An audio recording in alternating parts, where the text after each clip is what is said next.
Tell me when.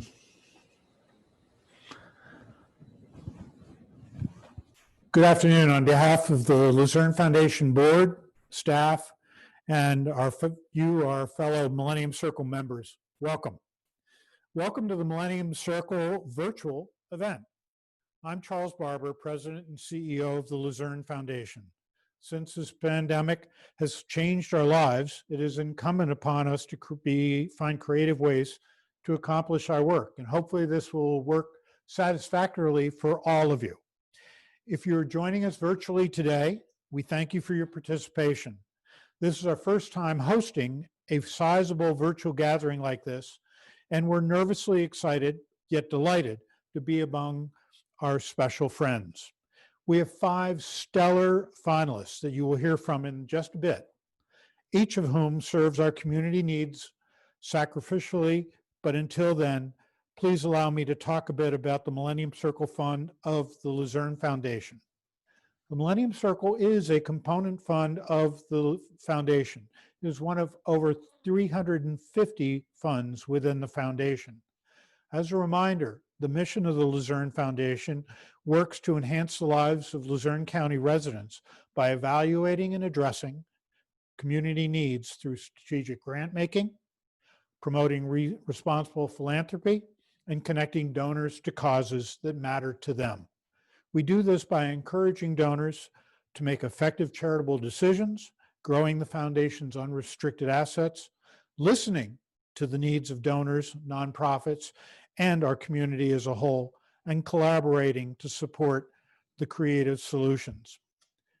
The Millennium Circle is a very special fund to us. It is called a giving circle, and it is comprised of well over 550 members, and they can be an individual, a family, a business, club,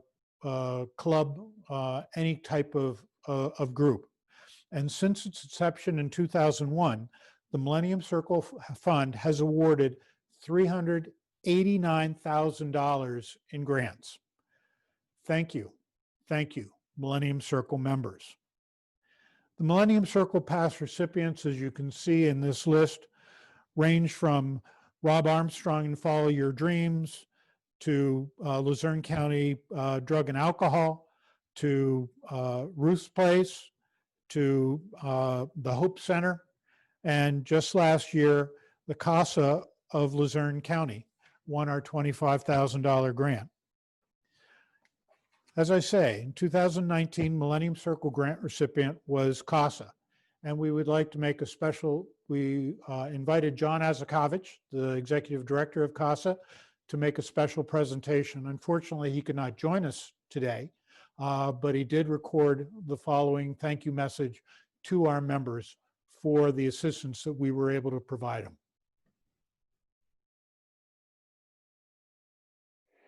Hi, my name is John Azakovich, and I have the privilege of serving as the executive director for CASA of Luzerne County. First of all, I'm just so deeply disappointed and sorry that I cannot be with you in person. I have another commitment that allows me to be unable to be here, but it's such a great time to share with you a little bit about CASA of Luzerne County. You know, our lives have obviously changed because of COVID-19, and that's even more so with regard to the children that we serve. You know, at the core of our mission, it is to recruit, train, and support volunteers from our community who then are appointed by the court to become advocates for abused and neglected children with the intention of trying to assure them of a safe, permanent home just as soon as possible. And I'm happy to be with you today because serving as the recipient for last year's Millennium Circle grant has just had a huge impact and is so meaningful to our program. Beyond the obvious level of the financial support that is provided, that $25,000, to be recognized by this group is so special because you're so important to our community, and we're still a relatively new, if you will, nonprofit kid on the block. You know, we started our first training class in 2013. So to be recognized by the Millennium Circle members is hugely important to us and so meaningful and a special honor. So I want to thank you once again. So what have we done with some of that money? Because shortly after receiving that check in January of this year, you know, COVID hit. And like any other nonprofit, it's had a significant impact. For example, we've had to cancel a spring training class with 12 anticipated volunteers. And we've had to repivot what we're doing. We're working virtually. Advocates are having to be more creative in how they make contact with their children. But the good news is that they are doing that work. They are maintaining that connection with their children. And I'm happy to say that we have a virtual fall training class that we're currently undergoing with 9 advocates. And you're making that possible with your financial support. Again, we recruit, we train, and we support advocates in our community. And we continue to be faithful to that mission. Because of your support, we're able to do that. For example, through the first 9 months of this year, we have 9 children that have achieved permanency. And that's such an important thing, because we know that children who are removed from their home and are placed in foster care experience such tremendous trauma, not only because of the abuse and neglect, but because of the mere removal from their home. So to be able to obtain a safe and secure permanent home is so essential to what we do, and why your support means so much. I just want to share with you just a small anecdotal story about one of those particular children. She entered the foster care system more than 3 years ago, unfortunately because of sexual abuse. And that trauma alone is substantial. However, during the course of those 3 years, she experienced more than 9 different placements. And the level of her need is significant because of the trauma she experienced. And because of those placements, she was very far behind in terms of her educational academic progress. She had an advocate appointed to her slightly more than 2 years ago, who walked this walk with her, who never lost faith in her, who allowed this child to know that there is hope at the end of this journey. And I can share with you today that in September, she was returned home to her mother. She's now 14. And not to suggest to you that her life is going to be easy. Again, it's a complex case with challenging needs, trauma therapy, family therapy, and counseling, let alone the academic catch-up that she has to do. But our advocate remains with her until this case is closed by the court and can be assured that she has achieved that safety, that permanency that she so needs. But so because of you, we're able to do what we do. We're able to help children like this 14-year-old girl. So thank you so much for your support. And I just want to wish the best of luck to the other presenters today, and know that they will also do well with the money that you provide to the winner. So best of luck to all. Thank you. Tell me when I'm back. I'm on. Thank you, John, and I wish you a safe trip down to Indiana to see your grandchildren. We're sorry you couldn't join us here today. As you can see, the Millennium Circle is there to identify significant unmet and underserved needs and provide assistance to those. Very simply stated, it's local people identifying local needs and providing local solutions. Each year, the Millennium Circle Luncheon, which unfortunately we cannot hold this year and we're going to handle differently, we ask people to put their name in a hat to participate in the Millennium Circle Advisory Committee. These are the people that decide, reviewed all of the grant applications and narrow it down to the top 4 or 6 that are most appropriate for the full membership's review. And that group worked very diligently, and you'll hear a lot more about it from their designated representative, Mr. Tony Brooks, or Councilman Tony Brooks, if I may. Thank you, Tony. Thank you, Charles. Good afternoon, everyone, and welcome to the Luzerne Foundation's annual Millennium Circle event. I'm Tony Brooks, and I have involved with the Luzerne Foundation now for 15 years, back in 2005, and joined the Millennium Circle in 2007. And the one thing that attracted me to the Millennium Circle was in its brochure said that all of us can be philanthropists. And I encourage you, our current members, to reach out and bring in another new member. It's $2,000 a year, and you can pay that any way you want. If you want to pay $1,000 in 2 years, or do $500 in 4 years, or do it monthly, we will accept it in any way. And you too can be a philanthropist. And what's great about the Millennium Circle is it's philanthropy for eternity. That $2,000, which is giving $25,000 today, will grow over time. And I want to thank the people who served on the advisory committee for this year, our 20th year. I'd like to thank the Millennium Circle for their participation and their due diligence in selecting this year's finalists. The committee and I met virtually and thoroughly reviewed and discussed 24 nominations. Although we love to be able to award all the charities that were nominated this year, it's just not possible. It was our job to narrow down the 24 nominations to the 5 finalists that you will hear from today. Each presenter will be given 3 minutes to explain their charity, program, and challenges, and then there will be 2 minutes for questions. So, without any further ado, let me present our first presenter, Peggy Nork, the Executive Director of the McGlynn Learning Center. Tony, the questions can be asked by clicking on the chat box. So to ask a question, you'll click on the chat box. But before I introduce Peggy again, let me go over what our grant considerations were and are. So as you listen to these 5 finalists, think to yourselves, how dire is the need? What is the size of the affected population? What are the long-term benefits of the program? And keep in mind special considerations such as collaboration between multiple agencies or an underlying religious or ethical sensitivity that can be offensive to certain people. Cautions in making your decision. Be wary of funding requests for small affected groups in isolated populations. Be wary of funding requests that don't have a plan for self-sustainment.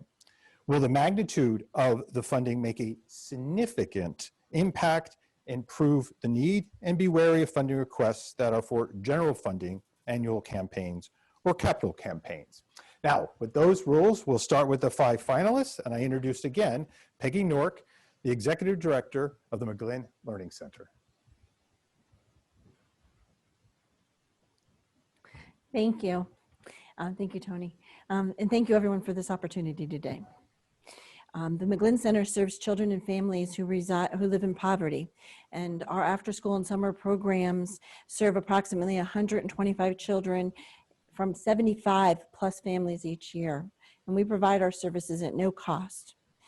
We have all felt the gravity of what the COVID pandemic has done for all of our families. And we are all learning to the new normal and to navigate everything differently, from doctor's appointments to grocery shopping. And this has been difficult for everyone. Now, I'd like you to think for a moment how you would be able to manage the pandemic if you were already struggling to pay your bills and now lost your job. If you were constantly worried about having enough food for your families, and now your children are eating every meal at home. If you relied on public transportation to take you everywhere, and now you're not sure if it's safe for you to go get groceries because you may catch the disease. The other thing our families struggle about is teaching their children at home for home learning, and everything being provided to their children in English, and they don't speak English. These are just some of the struggles that our families are facing every day. We have altered our programs to help by assisting the parents navigate online learning or virtual learning. We provide food and supplies that are still difficult to find in the stores. We work with the children on their Chromebooks, giving them access to reliable internet, and working with the schools to determine what do the children need help with and what do they need to get done that's required. To provide a healthy and safe environment, we've established COVID-19 protocols. We require the children to wear masks. We take their temperature as they arrive to the center. We use hand sanitizer for everybody entering the building. We disinfect all surface areas prior to the children coming in and after they leave. There are no guarantees that these protocols will reduce the spread of disease, but we're doing everything we can to keep our children healthy and safe. In the McGlynn Center, if the McGlynn Center receives this funding, it would keep our families and help them, support them during a time that is very difficult. Many people look at the challenges we're all facing with COVID-19 as an inconvenience to our daily life that we're used to. Our families that the McGlynn Center serves, they're struggling to survive. So I want to thank you all for your time and consideration and everything the Luzerne Foundation does, as well as everything that each of you do to help support our community. Thank you. Any questions? How many families again do you serve? In total, we serve 75 families, 125 children. That number, I do have to note, that number is slightly less this year because families are just really nervous about having their children come out of the house. Oh, wow. What percentage of the children at townhomes and the other facility do you serve? We serve 75% probably out of the total amount that live on those properties. Forgive me, I don't have those numbers specifically, but I'm going to guess we serve probably 40, maybe 40 or 50% of the children that live on the properties. So. And I understand you've had very little recidivism of any kind of bad behavior by the students that No. participate. Now, our children, for the 32 years that the McGlynn Center has existed, none of the children have ever been involved in the juvenile justice system. So that's something we're very proud of, and we're grateful that we can continue to say that. So, any other questions? Thank you, everyone. Thank you. Thank you, Peggy. So remember, if you want to ask a question, please just click the little red hand on your computer screen, and we can ask questions that way. Our second presentation will be done by Patricia Levant, and this is from Rural Health Corporation of Northeastern Pennsylvania for the Monroe-Knoxon Dental Clinic equipment upgrades. Patricia?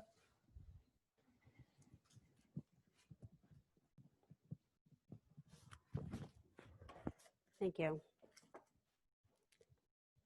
I'd just like to say thank you to the Luzerne Foundation and the Millennium Circle members for this opportunity to share our story. Rural Health is a federally qualified health center, and we've been providing care to the community since 1971, celebrating our 50th anniversary next year. Our mission is to provide access to primary and preventative health care to people of all income levels, with special emphasis on the indigent, the uninsured, and the underserved. We have 7 medical centers, 3 dental centers, and a homeless clinic. As an FQHC, we serve all people, regardless of their ability to pay or their insurance status. We are the only dental provider in the area offering a sliding fee based on income. 70% of our patients fall into the uninsured and Medicaid population. For some of us, making that dental appointment and getting the dental care that we need is taken for granted. But for others in Northeastern Pennsylvania, poverty and lack of dental insurance make dental care something they simply cannot afford. Lack of access to dental care puts children and adults at risk for not only tooth decay and other oral problems, but serious health issues as well. Due to the COVID pandemic, dental offices were mandated by the Pennsylvania Department of Health to limit their services to only emergent procedures. Our dental offices have recently opened, and our staff is working diligently to schedule and provide treatment to our backlog of patients. COVID-19 has changed the landscape of dentistry as we knew it. These changes include new protocols and procedures, new equipment, PPE, and instituting a new call list in our electronic health record. We've hired a new dentist who'll be coming on board next month. We have plans to hire an expanded function dental assistant, and most recently purchased a new handicap accessible van for patients with transportation issues. Many times the care our dental professionals provide reaches much further than caring for their dental needs. Let me share a recent note we received from a patient the day after her appointment. She had delayed previous dental treatment because of her severe anxiety and fears. Cheryl writes, "Dear Dr. Javi and Elizabeth, yesterday was a terrifying day for me, but I'll always treasure your care that helped me to deal with my anxiety. You taught me that I am worthwhile and I can trust others. From past abuse, I've always stayed more or less alone.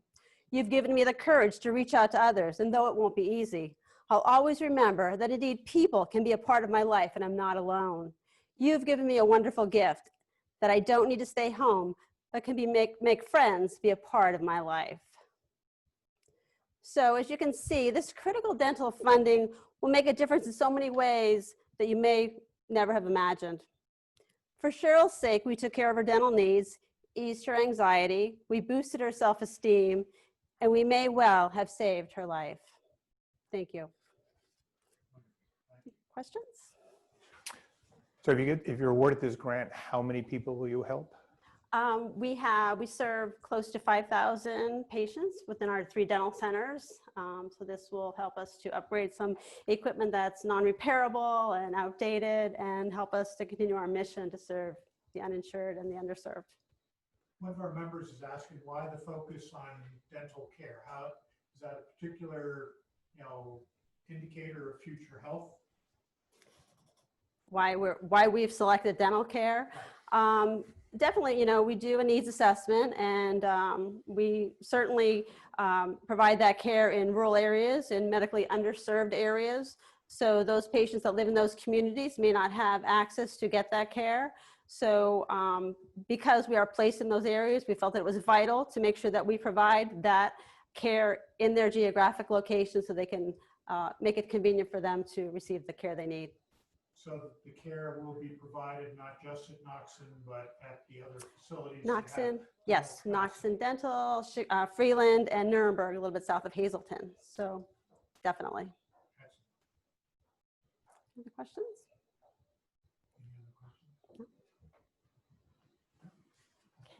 Thank you very much. Okay, thank you.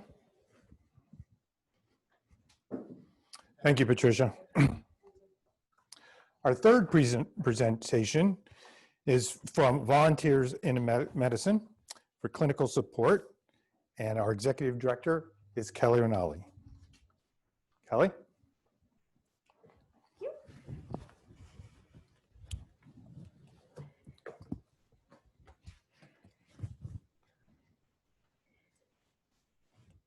Okay. Volunteers in Medicine is for the community by the community.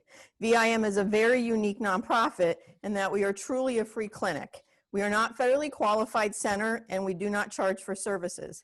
A interprofessional team of staff and volunteers provide medical, dental, behavioral health, and specialty services at no cost to the patients. In June of 2020, VIM received the Patient-Centered Medical Home Certification, which is a national recognition to validate the quality care that's being provided for the last 12 years. There are only 6 free clinics in the nation out of 1,800 that have received that certification. Services were expanded as a medical home and include primary and preventative care, chiropractic services, counseling, chronic disease management, psychiatric evaluations, medicine therapy, case management, women's health, and dental care, just to name a few. Our health equity program helps patients with employment, food insecurity, housing, and transportation issues. The coronavirus pandemic has caused a change in the lives of all Americans. The unemployment rate in Luzerne County rose to a high of around 18% in April of 2020 and continues to be very volatile. Over 35 million Americans remain uninsured with the Affordable Care Act, and an additional 10 million could lose their health insurance by the end of 2020. The poverty rate in Wilkes-Barre ranges around 28%. VIM is seeing an influx in new patients this year, and we will continue to expand services based on the needs of our community and serve as a safety net provider for those falling between the cracks of the healthcare system. Patients earn too much to qualify for Medicaid, but not enough to afford private insurance. Many new patients have lost their health insurance due to losing their job, moved from full-time to part-time, on unemployment for the first time, and small businesses have closed. Nobody is turned away at the clinic. We don't duplicate local resources. So if a patient is ineligible for our services, our social worker will assist them with finding what they need. Many are sharing the following stories. The ER referred me to VIM for my severe dental pain, and I finally got help. I stopped taking my insulin until I found VIM, and they provide it free to me. Counseling at VIM has helped me get through the many struggles each and every day. This is a critical time for the health and wellness of our community. The underserved populations are most vulnerable, especially during a pandemic. VIM provides a comprehensive healthcare program to ensure all patients have quality, compassionate care, including free imaging, free preventative services, free lab testing, and free medications. These services would be unattainable without the help from many of you listening today. VIM is the only full-service, full-time free clinic in the region. The funds from the Millennium Circle will ultimately keep us keep our doors open to provide health care to our low-income neighbors in need. Thank you for your time, and I hope you find the VIM mission of keeping our community healthy, well, and working a worthy cause of support. Thank you. On an average day, how many patients do you help? Well, on an annual basis, we have about 2,500 unduplicated patients, about 5,000 visits. Every week's a little different. On an average, you know, things are a little different with the pandemic of us trying to keep everybody safe, but, you know, on an average, maybe 100 patients a week. It all depends on our providers, because most of them are volunteers. How many people do you feel that you serve across Luzerne County in whatever period of time, weekly, monthly, throughout the year? Well, we've been open for almost 13 years, and our census is over 25,000 patients that we've served in that time frame. Yep, Luzerne County. Yep.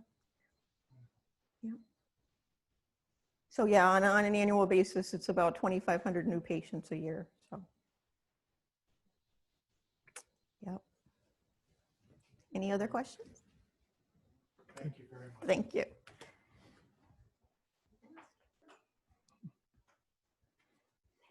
Sure. Thanks, Kelly. Our fourth presentation will be given by Gretchen Hunt for the Weinberg Regional Food Bank from the Commission on Economic Opportunity, CEO. Gretchen?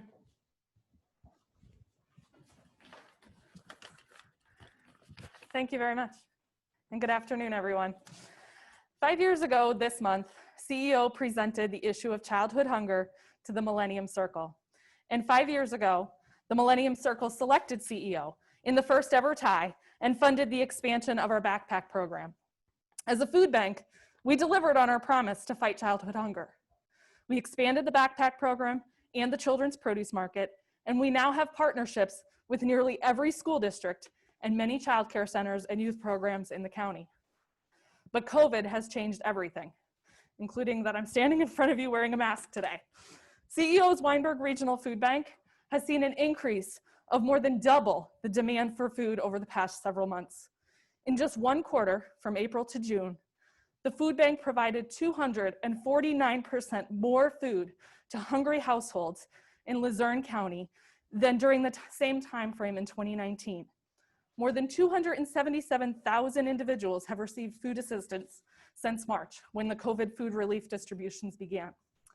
Mass unemployment, school closures, and the related economic downturn have caused nearly a 50% increase in hunger in Luzerne County. Of most concern is the number of children impacted by COVID-related hunger. As a result of COVID, it is estimated that almost 18,000 children in the county are now facing hunger at home. That's 29%, or almost 1 in 3 kids. Children are the most vulnerable to hunger. Children face both the immediate and the long-term impacts of hunger, including academic, behavioral, and health effects. Recent research by the US Census Bureau from April to July indicates it's not just the poorest families who are facing this struggle. Among those who responded that they don't have enough to eat, 1 in 4 have usual incomes above $50,000 per year. The economic shock felt by families across the community's income spectrum has pushed many into hunger, and potentially for the first time. The virus, the economic crisis, and the resulting hunger are not going away overnight. We anticipate a long road of recovery. But there is good news. We have 79 active partners in Luzerne County, including 10 school districts, and our partners are hosting well over 100 food distributions each and every month. These operate far beyond their physical space limitations because food is delivered just in time for food distributions that take place outdoors in a drive-through style. Ending hunger remains our goal, our commitment. The food bank has the track record, the partners, and the systems in place. We just need you. Thank you. Thank you. Gretchen, on an annual basis, how many people do you feed? Pre-COVID and post-COVID. Sure. So that's a little bit hard to answer just because right now because of the social distancing requirements, we can't keep exact records on duplication. So when I said 277,000 people were served since mid-March, that's repeats. You know, we don't have that many people here, right? So in a typical year, we like to look at it more like on a weekly or a monthly basis, and to say that we typically see 50,000 people in a month. Out of the population that you're working with now, how many people are new and perhaps have never had to, you know, been on welfare, have received, you know, needed food supplement, that sort of thing? Yeah. How has that grown? I mean, again, this is a little bit of a guesstimate due to some challenges with paperwork. We can easily count how many households we serve. We can easily, we collect data on how many people are in a household. We do ask people if they're new. But we would estimate around half of the people that we've seen unduplicated over the past several months have been brand new. So would that be 50,000 or 75? I'm sorry, I can't really say just because of the duplication issue. A lot. Again, 277,000 people since mid-March, including repeats. And you're prepared to continue feeding as necessary? Yes. And until this is over. Until this is over, and I think that that's the challenge. Until this is over could be a long time, and the dynamics of how much food we provide and where that food comes from has changed significantly. We rely on a lot of donated food product, but the supply chain has changed to the point where we're purchasing a lot more food and getting donated a lot less. Any other questions? Thank you. Thank you very much. Wonderful. Thank you, Gretchen. And our fifth and final presentation will be with the Executive Director of, the President and CEO, Bill Jones of the United Way of Wyoming Valley, See to Succeed. Bill Jones.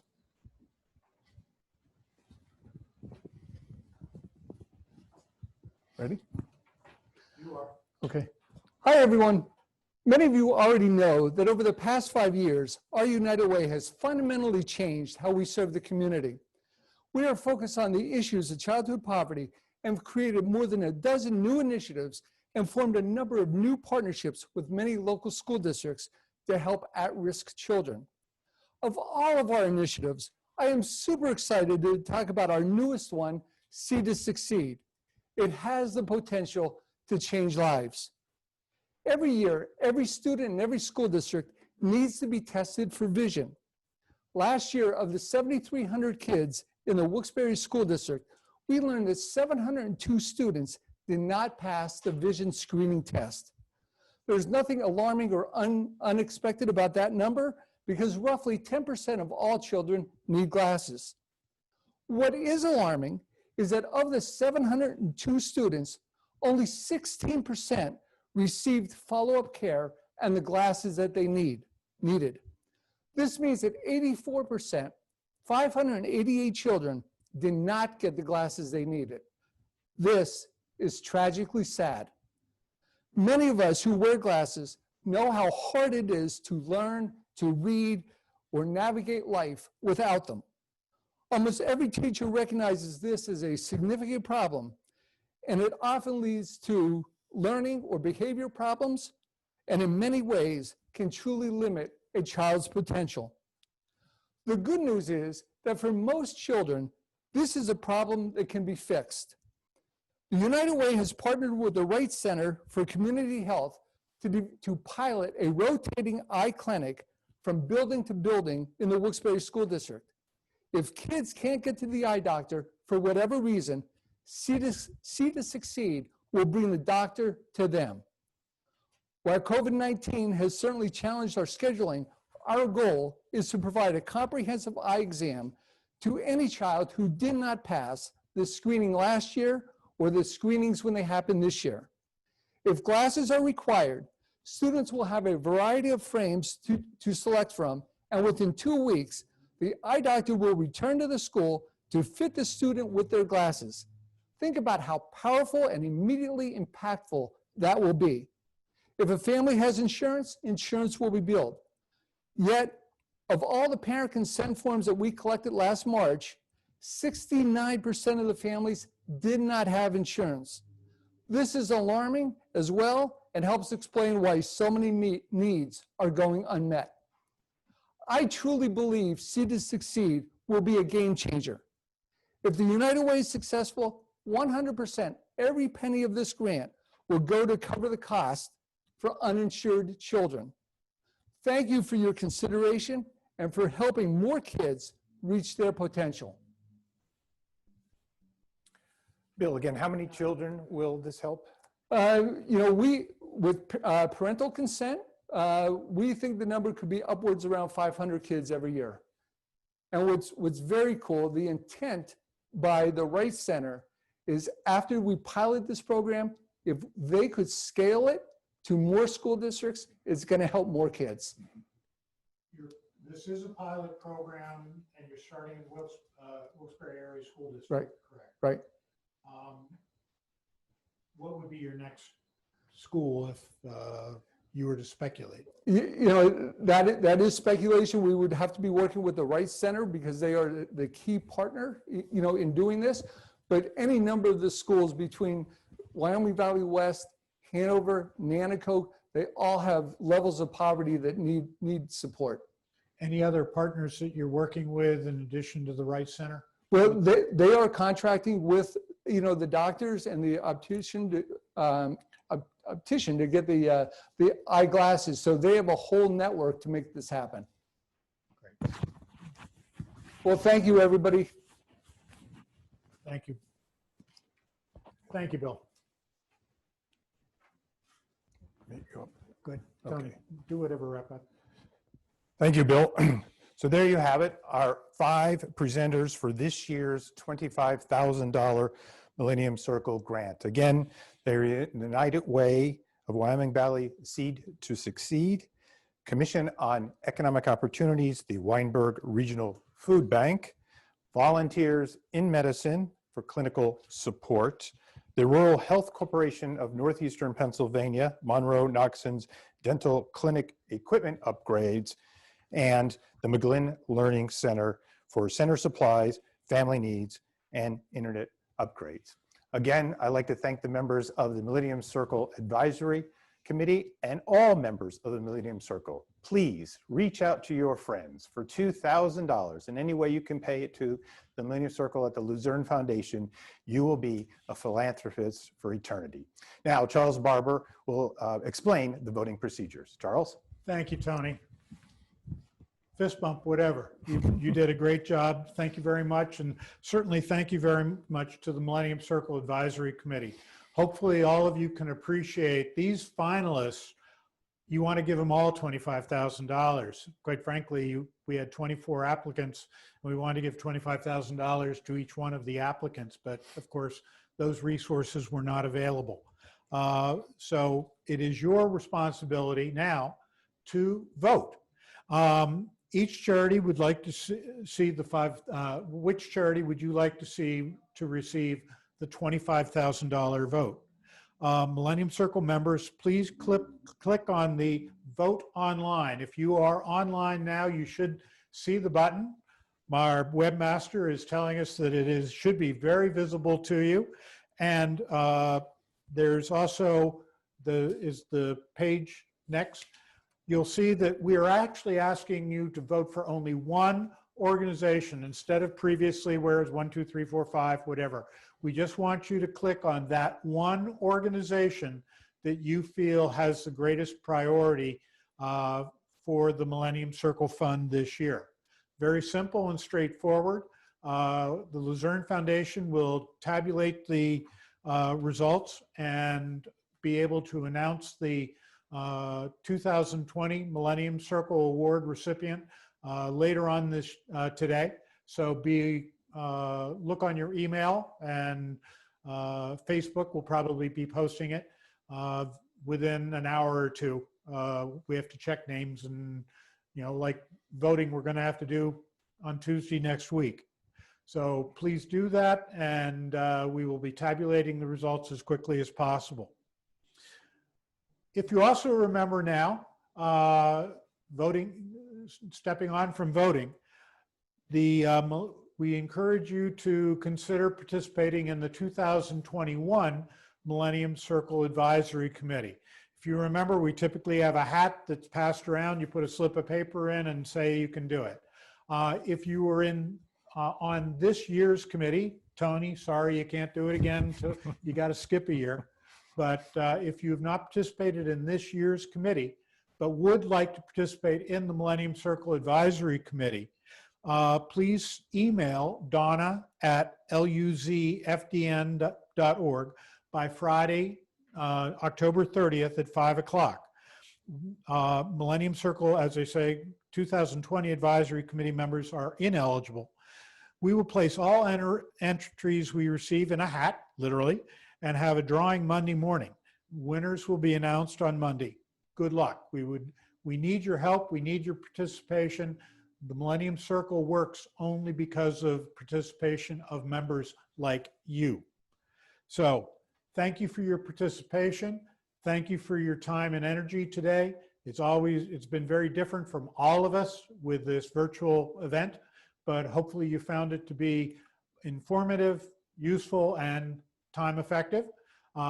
We are very prompt and efficient with the time here at the Luzerne Foundation. So thank you to all of our Millennium Circle members and all of the participants, and certainly to the 5 presenters that did such a fine job today. And we will be notifying you of the results as quickly as we can, calculate all the ballots. Thank you very much. I'd particularly like to thank Donna Iden, Diane Dutko, Debbie Paczynski, Sylvia Stowe, but our webmaster, Doug Martin, and our good friends from JJ Lilly that helped make this thing smooth between the PowerPoints and whatever. We couldn't do it without you. Thank you so much. Have a great day. Be safe.